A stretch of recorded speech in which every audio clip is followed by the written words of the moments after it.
আচ্ছা, তোমাদের অনেকেরই এই কোশ্চেনটা থাকে যে তোমার ভিডিওতে এত ভিউজ হয় কেন।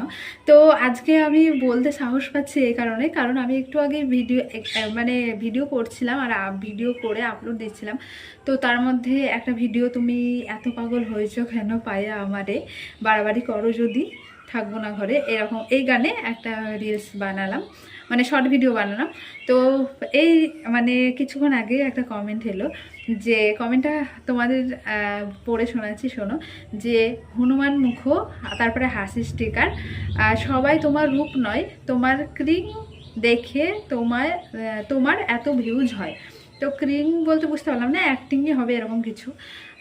আর ক্রিং মানে কি আমি ঠিক জানি না, যদি কিছু হয়ে থাকে আমি অ্যাক্টিংই ধরে নিলাম। তো যাই হোক, উনি আমাকে মানে অপমান করতে চাইলো না নিজের মনকে সান্ত্বনা দিতে চাইলো আমি ঠিক জানি না।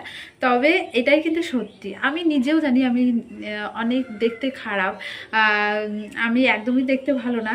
পৃথিবীতে যত মানুষ আছে তার থেকে মনে হয় আমি সব থেকে খারাপ, আমি নিজেকে এটা মনে করি। তো আমি ভিডিও করি শুধুমাত্র তোমাদের অ্যাক্টিং, মানে আমি যতটুকু অ্যাক্টিং পারি সেটাই দেখানোর জন্য।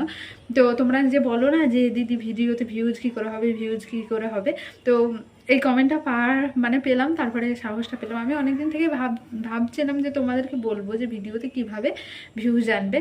তো এটা একটা বড় কারণ যে তুমি যত গানের মাধ্যমে অ্যাক্টিং দেখাতে পারবে তত তোমার ভিউজ হবে, নতুন নতুন অ্যাক্টিং দেখাতে হবে।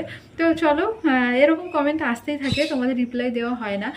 তো আমি বারবার ভাবি যে এইসব ধরনের কমেন্টগুলো রিপ্লাই দেবো, তাহলে যে বলে এই কমেন্টগুলো, মানে এই কমেন্টগুলো আমাকে যারা অপমান করার জন্য করে তাদেরকে বোঝাতে আমি পারবো।